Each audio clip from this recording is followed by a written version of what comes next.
Саламатсыздар ма оқушылар? Бүгінгі қарастыратын тақырыбымыз бізде үйкеліс күші, үйкеліс әрекетін техникада қолдану. Бүгінгі сабақта біз тыныштық, домалау, сырғанау және сырғанау үйкелістерін сипаттауды үйренеміз. Сонымен қатар үйкеліс күшінің пайдасы мен зиянына мысалдар келтіреміз.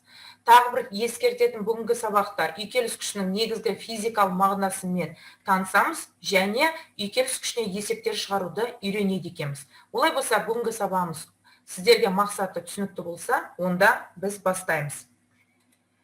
Жалпы бізде үйкеліс күші дегеніміз не деген сұраққа жауап берейік. Үйкеліс күші деп денелер тікелей жанасқанда, жанасу бетінде пайда болатын қозғалысқа қарама-қарсы бағытталған күшті айтамыз. Екі дене жанасқанда, яғни денелер тікелей жанасқанда жанасу бетінде пайда болатын қозғалысқа қарама-қарсы бағытталған күшті айтамыз. Үйкеліс күшіне тағы да бір анықтама берейік. Яғни үйкеліс күші деп дене қозғалған кезде жанасқан беттердің бойымен қозғалысқа қарсы бағытта пайда болатын күшті біз үйкеліс күші деп атайды екенбіз. Енді үйкеліс күшінің табиғаты серпімділік күші сияқты электромагниттік дейді. Алдағы уақытта сіздерге электромагниттік әсер дегенмен толығымен танысамыз. Ал енді формуласына тоқталайық. Үйкеліс күшінің формуласы F үйік тең мю көбейтілген n. Мұндағы мю дегеніміз үйкеліс коэффициенті, ол 0-ден үлкен, 1-ден кіші мәндер қабылдайды. Ал n тіреуіштің реакция күші деп атайды. Кез келгенде не тіреуіште орналасқан болса, сонда ауырлық күшіне қарама-қарсы бағытта әсер ететін күш бар. Оны біз тіреуіштің реакция күші деп атаймыз. Үйкеліс күші басқа күштер сияқты векторлық шама, бірақ біз есептер шығару барысында, яғни төбесінде векторды жазбайды екенбіз. Енді сіздерге суретке қарасаңыздар болады. Мысалы, бала есекті тартып келе жатыр. Көріп отырсаңыздар, баланың несі жетпей тұр. Себебі тарту күшінен үйкеліс күшінің мәні артық болып тұр екен. Ал егерде есектің астына белгілі бір арбаның үстіне қойып тартатын болса, онда тарту күші азаяды және үйкеліс күші де сәйкесінше аз болып жатқандығын көріп отырмыз. Яғни үйкеліс күшінің жалпы табиғатын білу үшін қазір сіздермен бірнеше видеолар қарастырады екенбіз. Олай болса, кезекті біз видеоға берейік. Сонымен қандай видеоларымыз бар екен? Үйкеліс күшінің пайда болу себебін қарастырайық. Өте жақсы өңделген екі бірдей металл кубты алып, оларды әртүрлі беттерге қояйық. Біреуін кішкене кедірлі бұдырлы бетке, ал екіншісін жылтыр бетке. Бет аздап кедірлі бұдырлы болғанда, дененің оңай сырғанайтынын байқаймыз. Ал керісінше, екі өте жақсы тегістеліп өңделген металл беттердің бір-бірімен сырғымайтынын көреміз. Апай, видео қатып жатыр, жаман қатып жатыр. Қараңызда солай болып тұр ма? Апай, қатып жатыр. Апай, качество жаман болады. Өте жақын орналасады екен.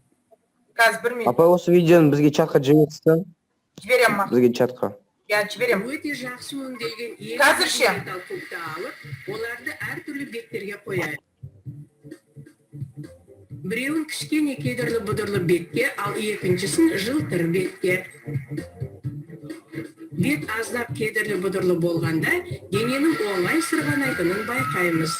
Ал керісінше, екі өте жақсы тегістеліп өңделген металл беттердің бір-бірімен сырғымайтынын көреміз.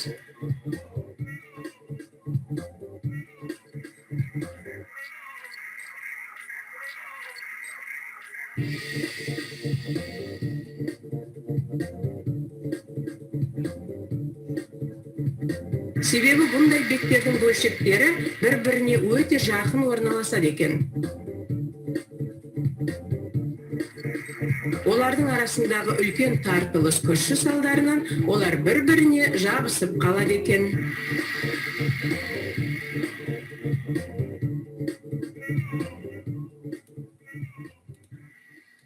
Сонымен үйкеліс күшінің пайда болуының бірден бір себебі оны, яғни екі дене жанасқан кезінде, жанасу бетінде, яғни сол денені құрайтын бөлшектердің бір-бірімен жабысудың нәтижесінде пайда болады екен. Ал енді үйкеліс күшінің формуласына тоқталу үшін сіздерге қазір қарастырып өтейік. Яғни қандай формулалары бар екендігін атап өтейік. Ол үшін қазір сіздерге жазып беремін формуласын.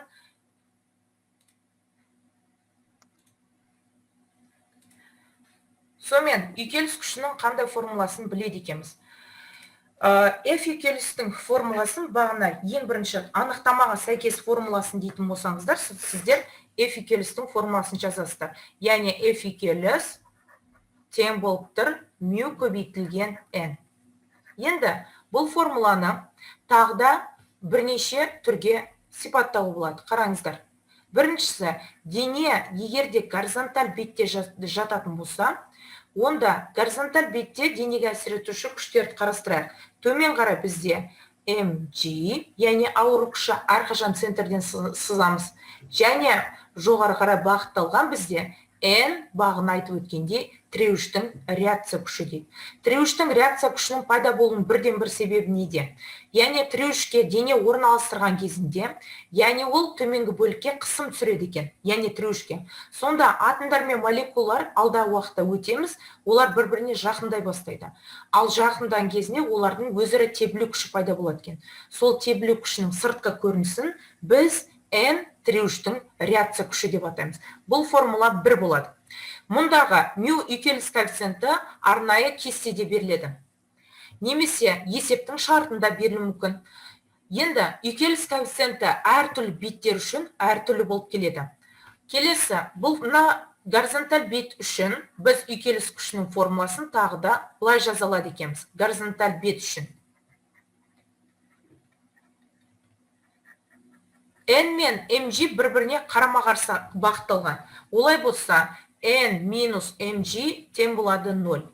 Осыдан біз n-ді табатын болсақ, n дегеніміз mg-ға тең.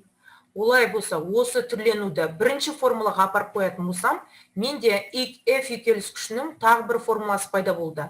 μ көбейтілген mg. Енді қараңыздар, біз алдыңғы сабақтағыдай формуланы пирамидаға салсақ болады екен. Мысалы, егерде сіздерге μ-ді тап дейтін болса, μ тең болады f үйкеліс бөлінген mg. Ал массаны тапқыларыңыз келетін болса, масса мен μ өзара орындар алмасады, сонда m-нің формуласы f үйкеліс бөлінген μg болады. Балдар, g қаншаға тең еді жер беті үшін? Жер беті үшін қаншаға тең еді? Кім айтады? Жер беті үшін бізде 9,8 ньютон бөлінген килограмм дедік, ал есеп барысында біз оны 10 ньютон бөлінген килограмм деп алсақ болады. Тағы бір формула түрлендірейік. Естеріңізде болса, алдыңғы сабақта дененің салмағын қарастырған еді. Дененің салмағы mg-ға тең еді, p тең mg. Осыған байланысты мен тағы да бір формула жасай аламын. Қандай? F үйкеліс тең болады. mg-дің орнына қоятын болсақ, μ көбейтілген p деген формуланы жазуымызға болады екен. Демек те үйкеліс күшінің тағы бір түрленген формуласы μ көбейтілген p. Тағы да бір рет қайталайын. Мұндағы p дегеніміз дененің салмағы.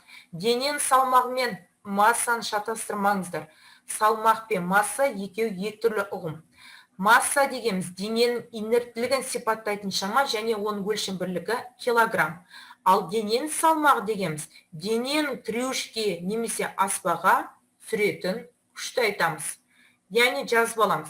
Сонымен горизонталь бетте тұратын болса, мына үйкеліс күшінің формуласын μ көбейтілген mg деп ауыстырсақ болады. Қосымша түрленген тағы да екі формула жасадық. μ тең f үйкеліс бөлінген mg, m тең f үйкеліс бөлінген μg. mg дегеніміз дененің салмағының формуласына келіп тұр. Сондықтан да бұл формуланы тағы да біз F екеліс тең мю көбейтілген P деп ауыстыруымызға болады екен. Бұл тек қана горизонталь бет үшін жаздым. Енді сіздерді алдарыңызда қазір бүгінгі сабақта вертикаль бетті қарастыратын жағдайымыз бар. Вертикаль бетте мына F екеліс тең мю mg деген формуланы қолдана алмаймыз. Мен жоғарғы бөлікті сіздерге өшіре берем, сіздер төменгі бөлікті жазып болғанша дейін. Сонымен қараңыздар, екінші бетті біз қарастырамыз. Яғни ол қандай бет дедік? Вертикаль бет. Вертикаль бет дегеніміз, мысалы, міне, оны біз вертикаль бет дейміз. Вертикаль бетте бізде дене сырғанап кетуі мүмкін. Қайда сырғанап кетуі мүмкін? Әрине, төмен қарай. Мысалы, төмен қарай. Егерде, мысалы, тақтаның бетіне қандайды бір магнит тұратын болсын дейді.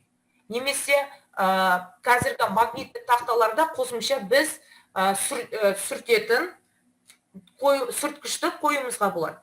Енді төмен қарай сырғанамас үшін қысым күшін қалай тудыруымыз қажет? Төмен қарай әрине бізде F екеліс күші пайда болып тұр. Ауырлық күші деген кешіресіздер, ал екеліс күші әрқашан қарама-қарсы бағытта пайда болады. Егерде дене жоғары қарай көтерілетін болса, онда екеліс күші төмен қарай бағытталар еді. Әрқашан сыртқа қозғалысты күшке қарама-қарсы бағытталады. Енді мына жерде F екеліс деп жазам. Ал бұны қысып тұратын күшті, мынаны вертикаль қабырғада, оны біз N деп айтамыз. Яғни бағандағы N тіреуіштің реакция күші немесе қысым күші деп алсақ болады. Енді вертикаль бет болған кезінде F екелістің бірінші анықтамаға сәйкес формуласы μ n, екінші ана mg минус F екеліс тең болады 0. Дене тыныштықта тұрған жағдайда, немесе бір қалыпты сырғанап бара жатқан кезінде mg минус F екеліс тең болады 0. Енді осы жерден сіздерге F екелісті табу керек. F екелісіміз бізде тең болады mg. Өйткені келесі бетке өткенде плюс таңбаға өтеді F екеліс, сонда F екеліс тең mg. Енді екі күшті өзара теңестірем. Қараңыздар, сол жақтары тең, оң жақтарын теңестіруімізге болады. Олай болса, F екелістің орнына мен mg-ді апарам. mg тең болады μ көбейтілген n. Бұл формуланы үштейік. Бірақ бұл формула тек қана балдар вертикаль бет үшін ғана жарайды. Осыдан қысым күшін тап дейтін болса, сіздер n-ді табуларыңыз керек. Оны тауып алу үшін mg бөлінген μ болады. Бұл формуланы мен 4 деймін. Міне, қазіргі таңда біз тек қана екі түрлі бетті қарастырып отырдық. Біріншісі вертикаль, екіншісі горизонталь бет. Екі жағдайда үйкеліс күшінің формуласында сәл өзгерістер пайда болды. Жазып алыңыздар.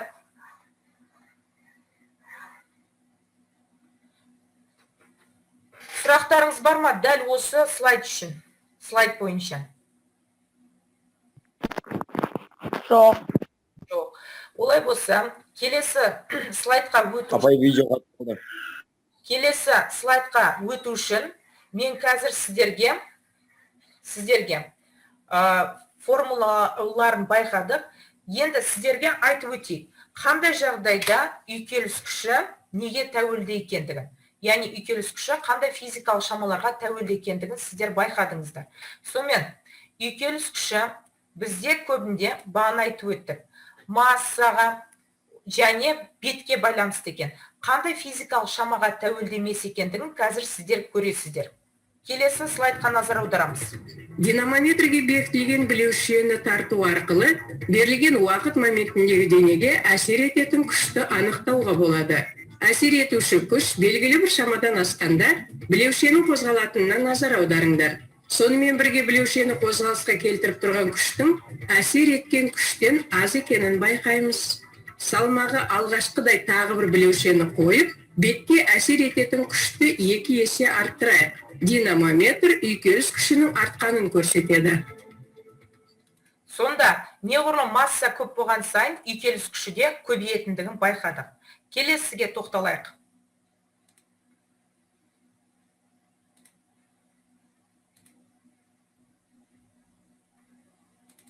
Білеушені басқа кедір бұдырлы бетке орналастырайық. Енді оны орнынан қозғалту үшін бұрынғыдан да көп күш жұмсау қажеттігін көреміз. Бұл үйкеліс күшінің өзара әсер етуші беттерге тәуелді екенін көрсетеді. Так, яғни кедір бұдыр немесе тегіс бетіне байланысты үйкеліс күшінің мәні өзгеретіндігін байқадық. Келесі слайд. Қандай шамаға тәуелді емес екендігін Білеушені қарайық. бірдей күшпен тартайық. Бетке қай жағынан жанасқанын ескермейік. Үйкеліс күшінің жанасушы беттердің ауданына тәуелсіз екенін көреміз. Яғни ауданға тәуелді емес екендігін біз байқадық. Олай болса, тәуелді тек қана ауданға тәуелді емес. Қандай бетпен де алып жүрсеңіздер, бәрібір бізде өзгермейді. Енді үйкелістің түрлеріне тоқталайық. Үйкелістің негізінен 3 түрі бар екен. Сырғанау, домалау және тыныштық. Дене тыныштықта тұрғанның өзінде де оған үйкеліс әсер етеді екен, үйкеліс күші. Оны біз тыныштық. Дене домалағанда пайда болатын үйкелістің түрі домалау, сырғанағында пайда болатын үйкелісті біз сырғанау деп 3 топқа бөледі екенбіз. Енді ары қарай кеттік. Үйкелісті азайтудың қандай жолдары бар деген сұраққа тоқталайық.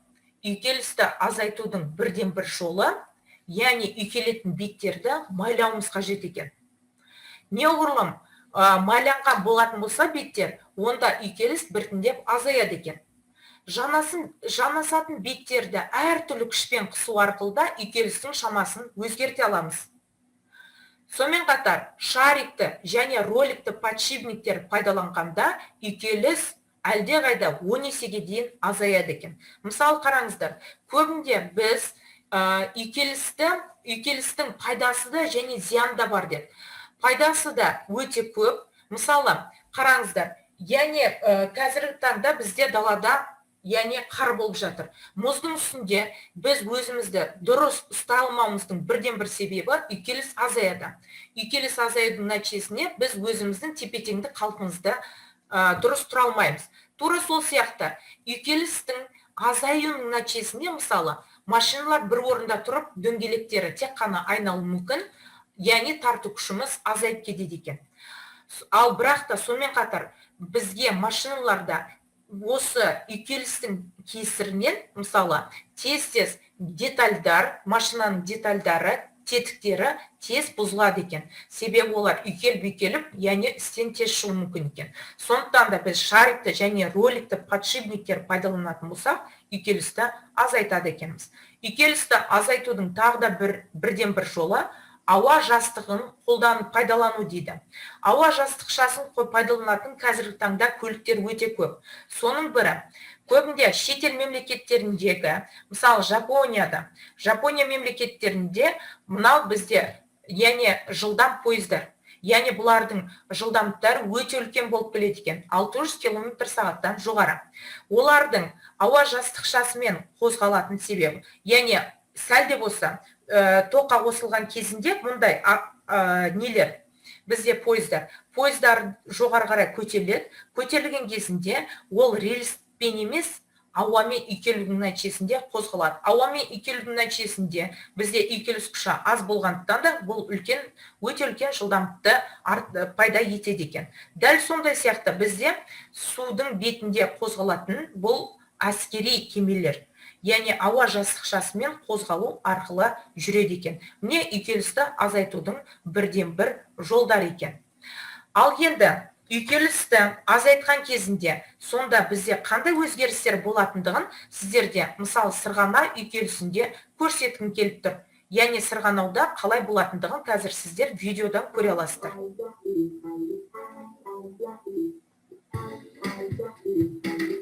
Өзіміздің тәжірибемізге сүйеніп біз мұздың үстімен жайлап, абайлап жүреміз де, онда ақырындап жылжимыз. Мұздағы тыныштық үйкелісінің аздығы сондай, адам табаны тиісімен сырғып кетеді.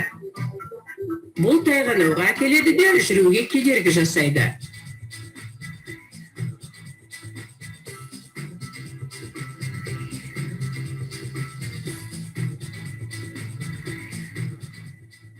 Мына сырғанап тұрмыз, сондықтан да біз оны көбінде конькиді қолданады Конькидің екен. жүзі мұзға қысым түсіреді де, оның ернеуіне әсер етеді. Конькидің астында пайда болған су қозғалысты жеңілдетеді. Қысым түсіру тоқталса, су бірден қатып қалады. Неліктен сұйық үйкелісті азайтады. Сұйық қабаттарын жанасқан беттерге жабысады да, бір-бірімен тайғанауға келеді. Сұйықтардың қозғалысы да белгілі бір тұтқырлық деп аталатын кедергіге әкеледі. Бірақ оның шамасы қатты беттердің арасындағы кедергіден әлде қайда аз болады.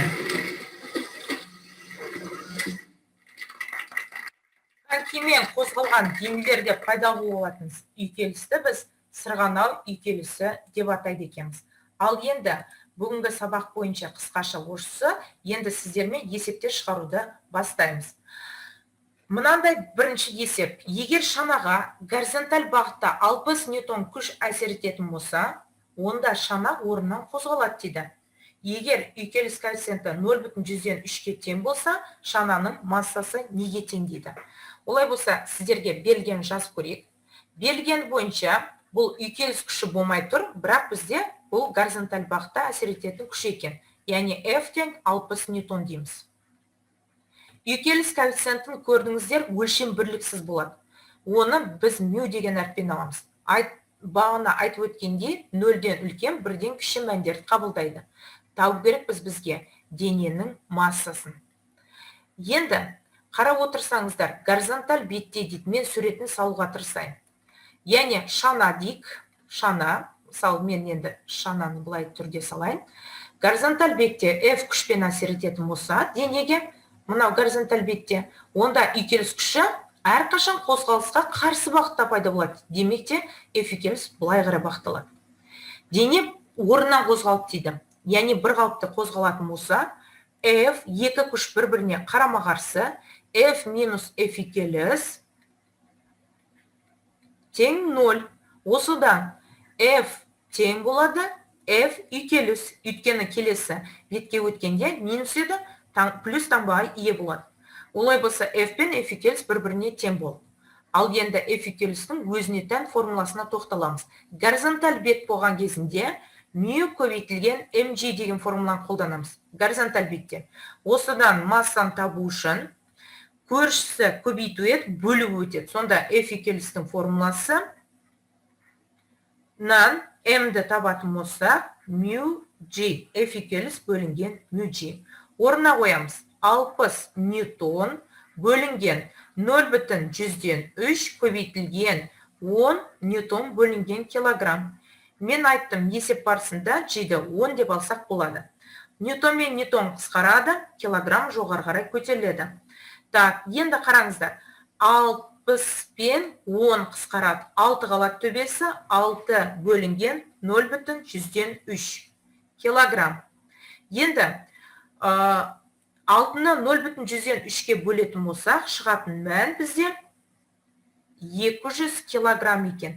Олай болса, жауабы бізде шананың массасы 200 килограммға тең болғаны. Жазып алыңыздар. Міне қысқаша біз ең қарапайым формуламен үйкеліс күшінің формуласы арқылы массаны табуды үйрендік. Енді келесі есепке тоқталу үшін мен бас жағын өшірейін, себебі келесі слайдқа өту үшін міндетті түрде қарастырамыз. Келесі есебімізге тоқталайық.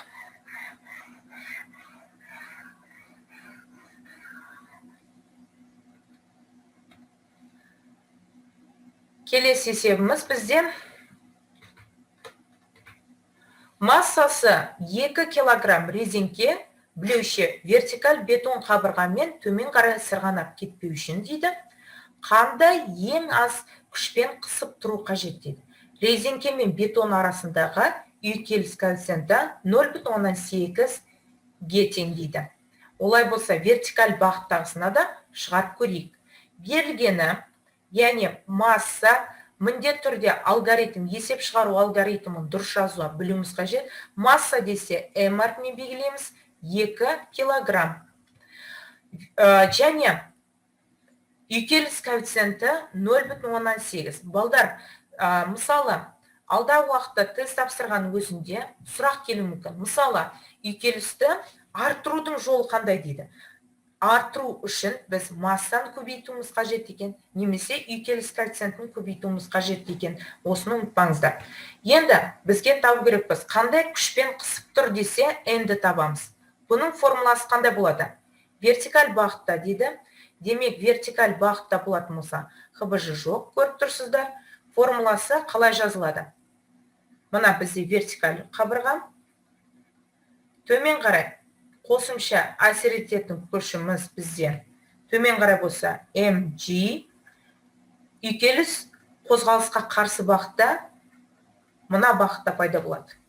Өйткені дене төмен қарай сырғанап кету мүмкіндігі бар. Онда F үйкеліс қарама-қарсы бағытта пайда болады. Енді n мына бізде қысым күші. Бағанағыда F үйкелісіміз дәл осы вертикаль бағытта mg-ға тең болады дедік. Екінші жағына F үйкелістің анықтамасына сәйкес формуласын көрсетсеңіз, сіздер μ көбейтілген n-ді пайдаланамыз. Екеуін теңестіреміз. Сонда μ көбейтілген n тең болады mg. Осыдан n-ді табатын болсам, mg бөлінген μ формуласы шығады. Бағана бұл формуланы қорып шығарғанбыз. 2 килограмм көбейтілген 10 ньютон бөлінген килограмм бөледі екенбіз 0,8-ге. 20-ны 0,8-ге бөлетін болса, қанша шығады? Неше шығады бізде? 20-ны 0,8-ге бөлетін болса.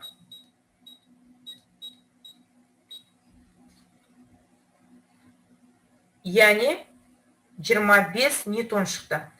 Демек, қысым күшіміз біздің жағдайда жауабы. Қысым күшіміз n 25 ньютон күш сүретін болса, онда ол не істемейді? Сырғанамайды.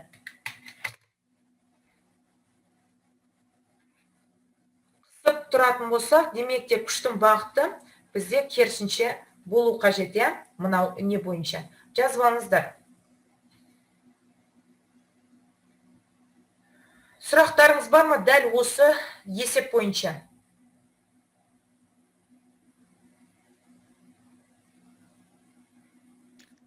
Апай, сұрақ қойсам болады ма? Иә. Оны қайдан біледі сырғанамайтынын? Салыстыру керек па 1 ньютон күшімен? Сырғанамайтындығын ба? Иә. Сырғанама үшін әрқашан біз үйкеліс күшімен салыстырамыз. Егерде үйкеліс күші біз сүретін күштен әлдеқайда көбірек болатын болса, онда дене сырғанамайды. Түсінікті ғой, мысалы, денені бір орыннан жылжыту үшін де белгілі бір күш жұмсаймыз. Келісеміз ғой, мысалы қараңыздар.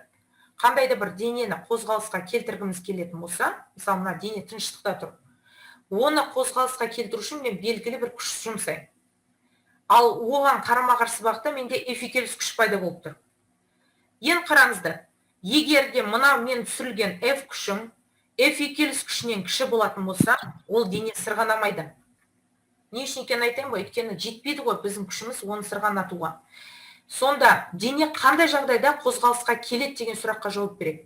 Егерде біз үйкеліс күшіне шамамен тең, немесе үйкеліс күшінен артығырақ күш жұмсайтын болсақ, сол кезде ғана ол қозғалысқа келіп сырғанай бастайды екен. Осыны ұмытпаңыздар.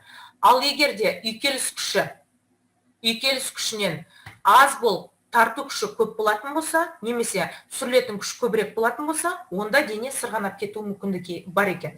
Бағана сен айтып отқан сұрағың дұрыс, яғни үйкеліс күшімен салыстырамыз. Сонда біз үйкеліс күшімен салыстырудың нәтижесінде ғана біз қандай күшпен әсер ететіндігін таба білдік. Олай болса, мынау берілген есепті өшірейін. Енді келесі есепке тоқталайық. Келесі есебіміз бізде алдағы уақытта сіздерге бүгінгі үйкеліс күшінен басқа, тағы басқа есептер қарастырамыз, яғни ТЖБ-ға дайындық ретінде. Ол үшін келесі есебіміз бізде былай деп аталады екен.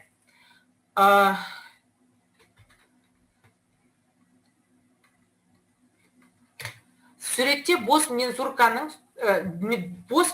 берілген, сұйық құйылған мензурка және мензуркадағы сұйыққа бірдей шарлар салынған сурет көрсетілген. Енді бізге сұрайды.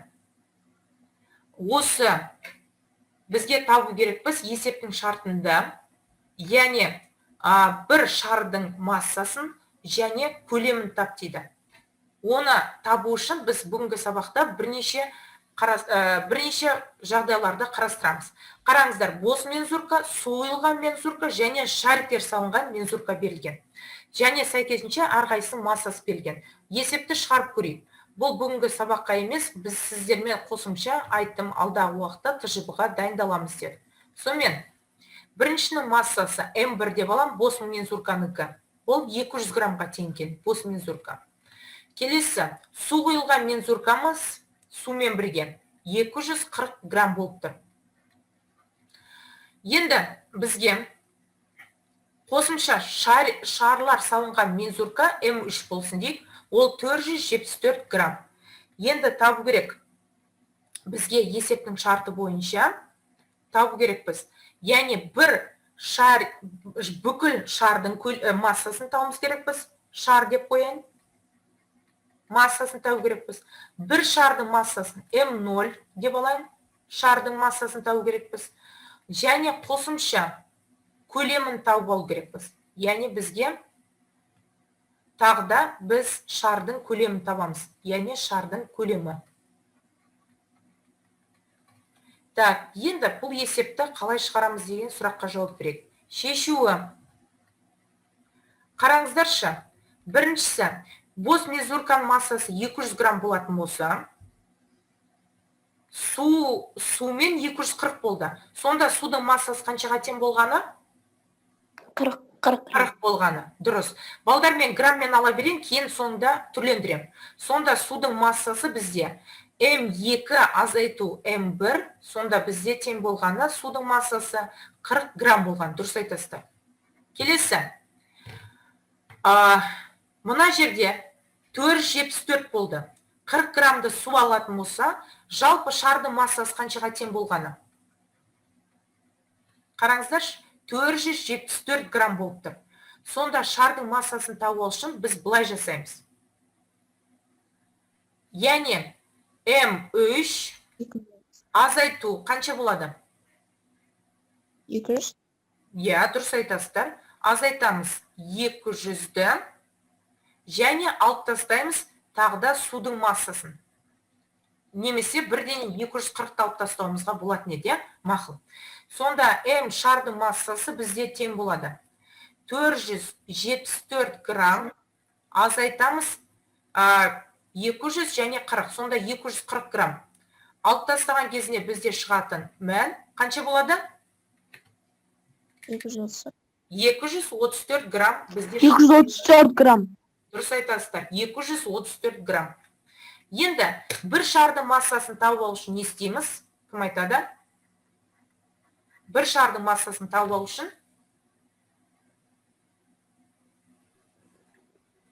234-ті шайықтың несіне бөлеміз? Санына бөлеміз. Дұрыс айтасыздар. Сонда М жалпы шардың массасына бөледі екенбіз санына. Саны бізде 5 екен. Сонда 200 кешіресіздер, 234 грамм 234 граммды бөледі екенбіз. Менде 1, 2, 3, 4, 5-ге бөледі екен. Сонда 234-ті 5-ке бөлетін болсақ қанша шығады? 46,8. Бөлеміз 5-ке, сонда шығады екен 46,8 грамм. Таптық. 47 болды. Жуықтағанда 47 грамм десеңіздер болады екен. 47 грамм шықты. Таптық. Енді бізге не тауып алу керекпіз? Шардың көлемін тауып алу керекпіз. Шардың көлемін қалай тапсақ болады?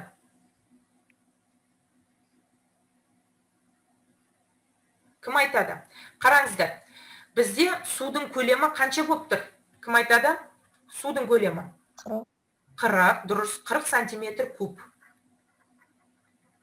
Ал шарик қосылған кезінде қанша болды? 234 Жоқ, мына жерге қараңыздар. грамм қосылды. Жоғарыға мензуркаға қараймыз. 70. Сонда шардың көлемі қаншаға тең болады, балдар? 70 сантиметр куб па? 70 сантиметр кубтан алып тастаймыз қанша сантиметр кубты? 40 сантиметр. 40 сантиметр 40. кубта. 40 сантиметр кубты алып тастайсақ, бізде жалпы 5 шардың көлемі шықты. Ал бір шардың көлемін табу үшін не істейміз? В нолевой шар дейтін болсақ, мысалы, есепке тағы қосымша берейін. Кім айтады? 30-ды 5-ке бөлеміз ба? Дұрыс айтасыздар. 30-ды 5-ке бөлеміз. Сонда бізде шариктердің санын санағанда 5 екен. 30-ды 5-ке бөлетін болсам, тең болады. 6 сантиметр болады. Яғни бір шардың көлемі шықты. Жазып алыңыздар. Бұндай есептелген кезінде оп-оңай шығаратындарыңызға мен сенімдімін. Әр сұрақ сіздерде 1 балл болып есептелінеді. Қараңыздар. Мысалы, шардың көлемін тап дейді. Көрдіңіздер ма? Сонда мынау 1 балл, тағы 1 балл, шардың көлемі және бір шардың көлемін табатын болсаңыздар, бұл есептен сіздер 4 балл жинай алады екенсіздер. Сұрақтарыңыз бар ма бүгінгі сабақ бойынша? Жоқ. Апай, сіз ана жерде 48,6 деп қойыпсыз ғой. 46,8 болмай ма? Кешіресіздер, мынау 49 болады, иә? Жоқ, наоборот, 48,6 болмайды. 46,8 болады. Мен теріс қарап жазып қойдым, кешіресіздер онда мен ше. Так, былай қоссам, мына 46 бүтін, иә, керісінше жазып қойдым дұрыс. Мына жерде 47 грамм болады, дұрыс. Яғни 46,8 деп жазам деп, 48,6 деп жазып қойдым. Сонда бізде шыққан сан 47 грамм болып тұр.